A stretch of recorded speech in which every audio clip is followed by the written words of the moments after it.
హెచ్ఆర్పిడబ్ల్యూఏఓ media ప్రేక్షకులకు human rights protection and welfare awareness organisation తరపున హృదయపూర్వక నమస్కారాలు తెలియపరుస్తూ మనము ఈరోజు చర్చించే అంశం వచ్చేసి అంగన్వాడీ స్కూళ్ళలో జరుగుతున్నటువంటి ఇబ్బందులు, పిల్లలు ఈ ఎండాకాలము ఏ విధంగా ఇబ్బంది పడుతున్నారు, దానికి బాధ్యులు ఎవరైతున్నారు, మరి ఆ విధంగా ఇబ్బంది పడకుండా ఉండాలంటే ప్రభుత్వాలు చేపట్టవలసిన చర్యలేంటి అనే అంశాన్ని మనం ఒకసారి పరిశీలిద్దాం. ఈ అంగన్వాడీల గురించి ఒక ప్రకటన రావడం జరిగింది, చూద్దాం. మనము ఎండలు మండుతున్నాయి, అంగన్వాడీ కేంద్రాలు నిర్వహిస్తున్నారు. వేసవి నేపథ్యంలో కిషోర బాలురు, గర్భిణులు, బాలింతల ఇంటి వద్దకే వారం రోజులకు సరిపడా రేషన్ ఇవ్వండి, లేదంటే పిల్లలు తల్లిదండ్రులనే కేంద్రాలకు పిలిపించి సరుకులు పంపిణీ చేయాల్సిన టీచర్లు కొందరు సెంటర్లను నడిపిస్తున్నారు. అసలు విషయం ఇది, నడిపిస్తున్నారు. హాజరు కాని పట్టికలోని చిన్నారులను ఉదయం 11 గంటల వరకు కూర్చోబెట్టుకొని తర్వాత పంపిస్తున్నారు. దీంతో కొందరు ఎండ వేడితో అస్వస్థతకు గురవుతున్న పరిస్థితులు కనిపిస్తుంది. వాస్తవంగా అంగన్వాడీ అంటేనే చిన్నపిల్లలు. వీళ్ళు ఈ ఎండకు వీరు ఈ యొక్క అంగన్వాడీ కేంద్రానికి వచ్చి మళ్ళీ 11 గంటలకు ఇంటికి వెళ్ళడం అంటే వాళ్ళ యొక్క ఆరోగ్య పరిస్థితులు అస్వస్థతకు గురవుతున్న సందర్భాలు మనకు తెలుసు. ఈ విధంగా గురవుతున్న నేపథ్యంలో ప్రభుత్వాలు పిల్లలకు వారి యొక్క తల్లిదండ్రులకు పిలిపించి ఇవ్వడం కానీ, లేదా వాళ్ళ ఇండ్లకు సరఫరా చేయడం కానీ, గర్భిణీలకు కానీ వీళ్ళకి కానీ చేయమని చెప్పేసి ప్రభుత్వం ఆదేశాలు ఇచ్చినప్పటికీ కూడా వీరు మన అంగన్వాడీ టీచర్సు, ఆయాలు వారి యొక్క ఆదేశాలను పాటించకపోవడం అనేది మనము రాష్ట్ర వ్యాప్తంగా చూస్తున్నటువంటి సందర్భాలు ఎదురవుతున్నాయి. మరి ఒకసారి మనము చూద్దాం, వివరాల్లోకి వెళ్ళి. టెక్ హోమ్ రేషన్ అంటే ఇంటికే సరుకులు ఇవ్వడం. టెక్ హోమ్ రేషన్ ఇవ్వాలని కోరుతున్నాం, టీచర్లు పట్టించుకోవడం లేదని తల్లిదండ్రులు వాపోతున్నారు. జిల్లాలోని చార్మినార్, గోల్కొండ, ఖైరతాబాద్, నాంపల్లి, సికింద్రాబాద్ ఐసిడిఎస్ ప్రాజెక్టుల పరిధిలో మొత్తం 973 అంగన్వాడీ కేంద్రాలు ఉన్నాయి.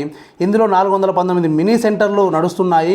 ఆయా కేంద్రాల్లో ప్రస్తుతం సుమారు 1978 మంది గర్భిణీలు, 17,256 మంది బాలింతలు, 6 సంవత్సరాల లోపు ఏండ్ల పిల్లలు, 1,88,280 మంది ఉన్నారు. జిల్లాలోని మొత్తం 973 కేంద్రాల్లో 705 కేంద్రాలు అద్దె ఇళ్లలో కొనసాగుతుండగా మిగతావి 268 కేంద్రాలు జిహెచ్ఎంసీకి చెందిన కమ్యూనిటీ హాళ్ళు, ప్రభుత్వ పాఠశాలల్లో కొనసాగుతున్నాయి.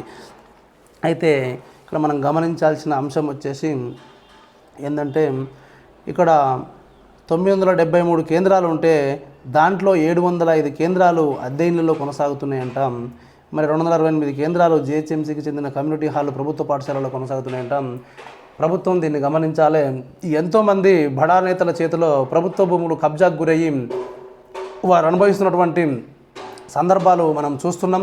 వాటన్నింటినీ ప్రభుత్వాలు గమనించి ఆ కబ్జా నుంచి విముక్తం చేసి ఇప్పుడు ఇక్కడ 268 కేంద్రాలే నడుస్తున్నాయి. 973 కేంద్రాలు ఉంటే 705 కేంద్రాలు అద్దె ఇళ్లలోనే కొనసాగుతున్నాయంట. మరి ఇక్కడ ప్రభుత్వ ధనం, ప్రజల ధనం అంతా వృధా అవుతుంది వాటి యొక్క రెంట్లు పే చేయడం వలన.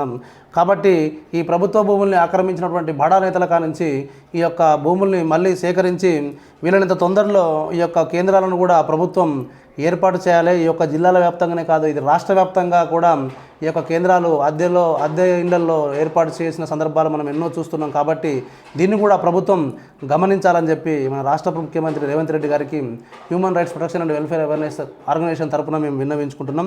ఇక చూడండి, వేసవికాలం నేపథ్యంలో రాష్ట్రంలోని అంగన్వాడీ కేంద్రాలకు ఈ నెల 1 నుంచి జూన్ 1 వరకు ప్రభుత్వం సెలవులు ప్రకటించిన విషయం తెలిసిందే. ఓకే, జూన్ 1 వరకు ప్రభుత్వం సెలవులు ప్రకటించిన విషయం తెలిసిందే. మే 1 నుంచి ఎండాకాలాన్ని దృష్టిలో ఉంచుకొని ప్రతి ఏటా టెక్ హోమ్ రేషన్ అంటే ఇంటికి సరుకులు ఇవ్వాలి. ఈ టెక్ హోమ్ రేషన్ ఎండాకాలాన్ని దృష్టిలో ఉంచుకొని ఈ టెక్ హోమ్ రేషన్ను ఇస్తున్నారు. టీచర్లు, ఆయాలు మాత్రం రోజువారీ కేంద్రాలకు వచ్చి లబ్ధిదారులకు సరుకులు పంపిణీ చేయాల్సి ఉంటుంది. రాష్ట్ర ప్రభుత్వం సెలవులు ప్రకటించినప్పటికీ నగరంలోని పలు కేంద్రాల్లో పరిధిలోని టీచర్లు పిల్లలను సెంటర్లకు రప్పించి పోషకాహారాన్ని అందిస్తున్న పరిస్థితి కనిపిస్తుంది. ఉదయం 9 నుంచి ఎండ తీవ్రత ప్రారంభమవుతున్న నేపథ్యంలో చిన్నారులకు కేంద్రాలకు పిలిపిస్తుండడం చర్చనీయాంశంగా మారింది. దీనిపై తల్లిదండ్రులు, అంగన్వాడీ టీచర్లు, ఆయాలను ప్రశ్నిస్తే తమకు అధికారుల నుంచి ఆదేశాలు రాకపోవడంతో పోషకాహారం తయారీ చేసి అందించాల్సి వస్తుందని వాపోతున్నారు. ఇక్కడ చూడండి, అంగన్వాడీ టీచర్లు ఆయాలను ప్రశ్నిస్తే వారు ఏమంటారంట, తమకు అధికారుల నుంచి ఆదేశాలు రాకపోవడంతో పోషకాహారం తయారు చేసి అందించాల్సి వస్తుందని వాపోతున్నారు. అంటే ఇక్కడ ప్రభుత్వాలు కూడా కొంచెం నిర్లక్ష్యం చేస్తున్నటువంటి పరిస్థితి కనపడుతున్నట్టు అనిపిస్తున్నది. కాబట్టి ఈ విషయంలో ప్రభుత్వం చొరవ తీసుకొని, మా రాష్ట్ర ముఖ్యమంత్రి రేవంత్ రెడ్డి గారు చొరవ తీసుకొని ఈ చిన్నారులకు వారి పడుతున్నటువంటి బాధల నుంచి, గర్భిణీలకు వారి యొక్క బాధల నుంచి విముక్తి కలిగించాలని చెప్పి మేము కోరుకుంటున్నాం. అయితే ఈ విషయంలో ముఖ్యంగా మన స్త్రీ శిశు సంక్షేమ శాఖ అధికారులు పట్టించుకొని దీన్ని ముందుకు నడిపించాల్సిన బాధ్యత వారికి ఉంటుంది కనుక వారు దీన్ని పట్టించుకోవాలని చెప్పేసి, ఈ యొక్క సమస్యకు పరిష్కారం త్వరలో చేయాలని చెప్పేసి human rights protection and welfare awareness organisation తరఫున మేము సవినయంగా కోరుకుంటున్నాం, డిమాండ్ చేస్తున్నాం. థ్యాంక్ యూ, ధన్యవాదాలు. అలాగే ఈ యొక్క ఆయాలు, టీచర్లు కూడా మీరు కూడా ఈ యొక్క టెక్ హోమ్ రేషన్ను అనే పద్ధతిని మీరు కూడా పాటించి చిన్నారులకు, గర్భిణులకు ఎలాంటి ఇబ్బందులు లేకుండా చూడాలని చెప్పేసి మరొకసారి కోరుతున్నాం. ఈ విధంగా చర్యలు తీసుకొని వారిపై ఈ విధంగా టెక్ హోమ్ రేషన్ అందించని మన అంగన్వాడీ టీచర్స్ కానీ, ఆయాలు కానీ ఎవరైతే ఉన్నా వారి విషయాన్ని అక్కడ స్థానికులు మీరు శిశు సంక్షేమ శాఖకు మీరు ఇన్ఫర్మేషన్ ఇవ్వండి.